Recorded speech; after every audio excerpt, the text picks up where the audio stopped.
नमस्कार, मी राहुल कुलकर्णी. गेली अनेक वर्ष आपण शेतकऱ्यांना अनुदान रूपामध्ये दिला जाणारा युरिया म्हणजेच खत हा औद्योगिक वापरासाठी वापरला जातो आहे आणि त्याद्वारे युरिया खताची मोठ्या प्रमाणामध्ये औद्योगिक कारणासाठी विक्री आणि व्यवहार होतो आहे हे वाचलं होतं. याच वर्षी बघा ना, आता मध्यपूर्वमध्ये ज्या पद्धतीचा युद्धसंघर्ष सुरू आहे त्यानंतर सरकारसमोर सगळ्यात मोठं आव्हान काय असेल तर ते युरिया खताचा खरीपाच्यासाठी योग्य त्या प्रमाणामध्ये पुरवठा करणं. It's very big challenge. आणि सरकारने आता वाढलेल्या किमतीच्या पार्श्वभूमीवरती वाढीव अनुदान पण दिले. ते काही हजार कोटी रुपये इतकं असतं, काही लाख कोटी रुपये असतं. मधल्या काळामध्ये श्री नितीन गडकरी हे सतत सांगायचे की युरियाला पर्याय म्हणून नॅनो पद्धतीच्या खताचा वापर करा, कारण युरियाचा इंडस्ट्रियल करण्यासाठी वापर सुरू आहे. आणि तरीही खताचा तुटवडा झाला, लिंकिंग केलं गेलं, बळजोरीनं शेतकऱ्यांना बी आणि खतं जी नको होती ती माती मारली असं आपण वाचत असताना मी कृषी विभागातनं आता 2 अधिकाऱ्यांचे नंबर घेतले, कारण त्यांनी 2 FIR फाडले. 2 FIR कुठले आहेत तर औद्योगिकरणासाठी युरिया विकणाऱ्या 2 रॅकेटचा पर्दाफाश झाला आहे. तो कुठे झाला आहे बघा. नागपूरमधल्या रवींद्र तरारे आणि इतर शेतकऱ्यांनी MIDC मधील संशयास्पद युरियाबाबत कृषी विभागाला माहिती दिली होती. So all credit goes to again शेतकरी. त्यांना हे जाणवलं, त्यांनी कृषी विभागाला माहिती दिली आणि नंतर मग कृषी विभागानं चांगल्या पद्धतीनं पुढं काम केलं.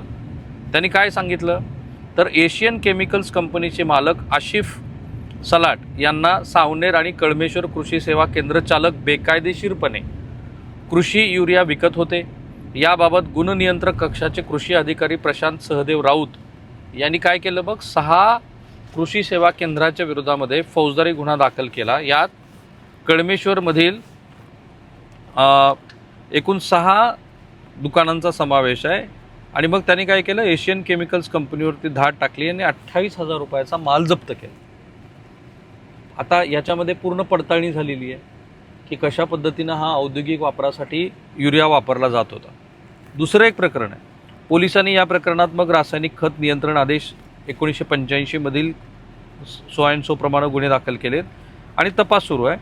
हे सुरू असताना नाशिकच्या निफाड तालुक्यातल्या मुखेड आश्रमशाळा वस्तीवर राहणारे समाधान संजय शेळके आणि बोईसरच्या वाडा इथले जितेंद्र नरेश पष्टे यांच्या विरोधामध्ये पालघर तालुका कृषी अधिकारी कार्यालयातले मंडळ कृषी अधिकारी संदीप संखे यांनी पण फौजदारी गुन्हा दाखल केला. आणि तो गुन्हा काय होता तर बोईसर MIDC भागात पोलिसांची गस्त चालू होती. त्यावेळी MH 48 DQ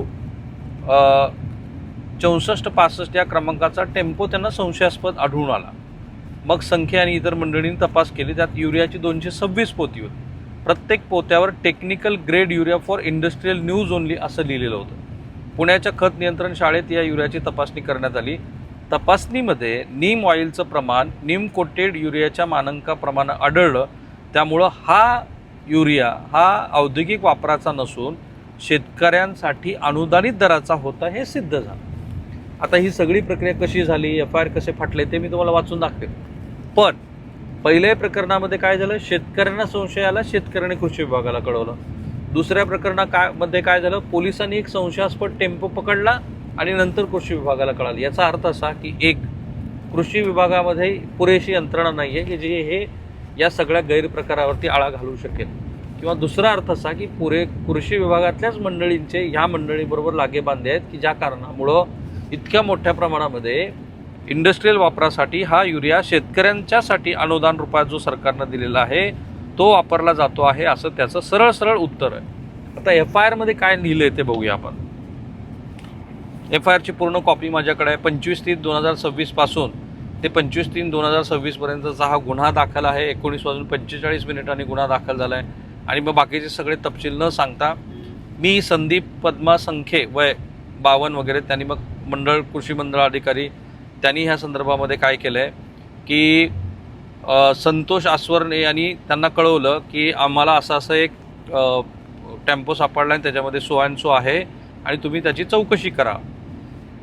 मग त्यात सफेद रंगाच्या गोणीवरती technical grade urea for industrial use only असं लिहिलं होतं. प्रोडक्शन डेट 24/1/2026 म्हणजे 24 जानेवारी 2026ची 11:35 होती आणि युरिया सदृश्य मालाने भरलेला हा 50 किलो वजनाचा एकूण 226 गोणी त्यांना मिळाली.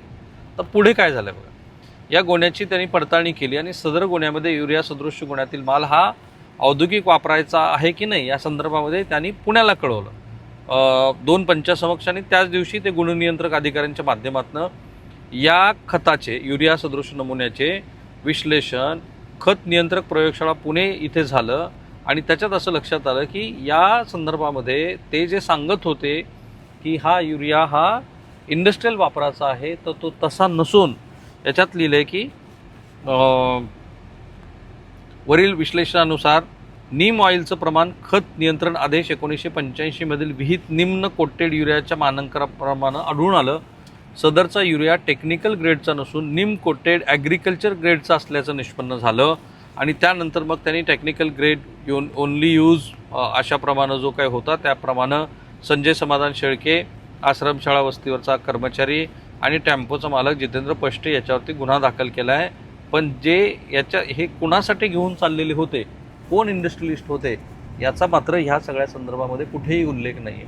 सो असं दिसतं आहे की हे एक मोठं रॅकेट आहे आणि या रॅकेटचा जर मोठ्या प्रमाणामध्ये भांडाफोड नाही झाला प्रामाणिकपणे, तर ह्या वर्षीच्या अल निनोच्या संकटामध्ये आणि मध्यपूर्वमध्ये सुरू असलेल्या युद्धाच्या संकटामध्ये हे युरियाच्या इंडस्ट्रियल वापराचं संकट हे जास्त भेसूर भासायला लागेल. कारण यावेळेला युरियाचा पुरवठा फार कमी प्रमाणामध्ये होणार आहे. आणि म्हणूनच हा अत्यंत महत्त्वाचा विषय घेऊन आम्ही राज्याच्या कृषी मंत्र्याला आणि राज्याचे गृहमंत्री जे मुख्यमंत्री आहेत त्यांनाही सांगतोय, मी त्यांना कळवतोय की हे ज्या पद्धतीनं सुरू आहे ते त्याची व्याप्ती कदाचित खूप मोठ्या प्रमाणात असावी. कारण 2 लोकांना संशय आल्यानंतर इतकं मोठं बाहेर आलं, याच्यापेक्षा ते अधिक मोठ्या प्रमाणामध्ये असावा. कारण इंडस्ट्रियल कारणासाठी जो युरिया वापरला जातो त्याच्यात आणि जे अनुदानित स्वरूपातल्या युरियाच्या किमतीमध्ये मोठी तफावत आहे. हा जी तफावतीचा मधला गाळा आहे, जी रक्कम आहे ती काही हजार कोटी रुपये इतकी होते, काही लाख कोटी रुपयापर्यंत पण तो आकडा जाऊ शकतो. त्यामुळं be serious and take a cognizant action. थांबूया. थँक्यू.